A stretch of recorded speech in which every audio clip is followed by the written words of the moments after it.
ఇక అప్డేట్స్ చూసుకుంటే హైదరాబాద్ చుట్టుపక్కల రిసార్ట్లు ఇప్పుడు రాజకీయ హాట్ స్పాట్లుగా మారాయి. మున్సిపల్ ఎన్నికల్లో గెలిచిన అభ్యర్థులతో వివిధ పార్టీలు క్యాంపులు నిర్వహిస్తున్నాయి. గండిపేట దగ్గర ఉన్న గోల్కొండ రిసార్ట్ సహా పలు ప్రముఖ రిసార్ట్లలో గెలిచిన కౌన్సిలర్లు బస చేస్తున్నారు. నిజామాబాద్, పరకాల, జహీరాబాద్ ప్రాంతాల నుంచి గెలిచిన అభ్యర్థులు ప్రత్యేకంగా క్యాంపులకు తరలించబడ్డారు. ఇక వరంగల్, కరీంనగర్, విజయవాడ హైవేలో ఉన్న రిసార్ట్లు పూర్తిగా బుక్ అయ్యాయి. మరో 3 రోజుల పాటు గెలిచిన అభ్యర్థులు రిసార్ట్లలోనే ఉండనున్నారు. హైదరాబాద్ చుట్టుపక్కల రిసార్ట్లు ఇప్పుడు రాజకీయ హాట్ స్పాట్లుగా మారాయి. మున్సిపల్ ఎన్నికల్లో గెలిచిన అభ్యర్థులతో వివిధ పార్టీలు క్యాంపులు నిర్వహిస్తున్నాయి. గండిపేట దగ్గర ఉన్న గోల్కొండ రిసార్ట్ సహా పలు ప్రముఖ రిసార్ట్లలో గెలిచిన కౌన్సిలర్లు బస చేస్తున్నారు. ఇక ఇదే అంశానికి సంబంధించి మరింత సమాచారం మా సీనియర్ కరెస్పాండెంట్ రామకృష్ణ అందిస్తారు. రామకృష్ణ, పూర్తి అప్డేట్స్ ఏంటి?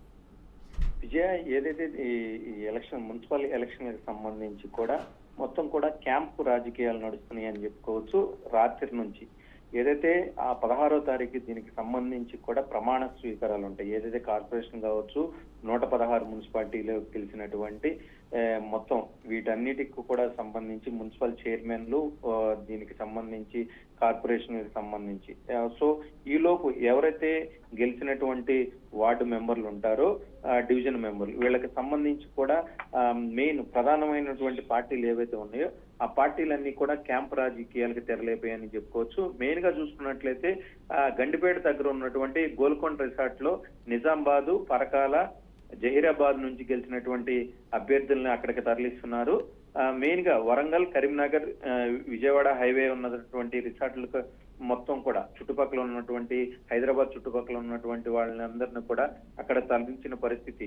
ఒక పార్టీ అని కాదు, కాంగ్రెస్ పార్టీ కాదు, బీఆర్ఎస్ కాదు, బీజేపీ కాదు, అన్ని పార్టీలు కూడా 3 ప్రధానమైనటువంటి పార్టీలు అభ్యర్థులు గెలిచినటువంటి అభ్యర్థుల్ని కాపాడుకునేందుకు తీవ్ర స్థాయిలో క్యాంప్ రాజకీయాలు చేస్తున్నాయని చెప్పుకోవచ్చు.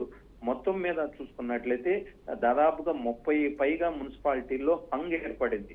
ఎవరికైతే మద్దతు ఇస్తారో రెబల్స్ గా ఉన్నటువంటి వాళ్ళు, ఇండిపెండెంట్ గా ఉన్నటువంటి వాళ్ళు, లేదంటే తక్కువ వార్డులు గెలుచుకున్నటువంటి పార్టీ బీజేపీ కావచ్చు, ఎంఐఎం కావచ్చు, కొన్ని చోట్ల వాళ్ళ సపోర్ట్ తీసుకుంటేనే ఏదో ఒక పార్టీ మున్సిపల్ చైర్మన్లు అయ్యే అవకాశం ఉంది. సో దానిలో భాగంగానే క్యాంప్ రాజకీయం మొత్తం కూడా క్యాంప్ రాజకీయం చుట్టూ తిరుగుతుందని చెప్పుకోవచ్చు. సో దీనికి సంబంధించి క్యాంప్ రాజకీయాలకు సంబంధించి ఓవరాల్ మున్సిపల్ ఎలక్షన్ కి సంబంధించి కూడా మరికొద్ది సేపట్లోనే సీఎం రేవంత్ రెడ్డి మద్దతుతో కూడా భేటీ అయ్యి ఏ విధంగా దీనికి సంబంధించి మొత్తం కూడా ఎక్కువ మున్సిపాలిటీలు కైవసం చేసుకునేందుకు సలహాలు, సూచనలు కూడా ఇవ్వనున్నారు. సో మొత్తం మీద క్యాంపు రాజకీయాలనేవి మాత్రం సోమవారం వరకు జరిగే అవకాశం ఎక్కువగా కనిపిస్తుంది. విజయ, రైట్, థ్యాంక్ యూ రామకృష్ణ.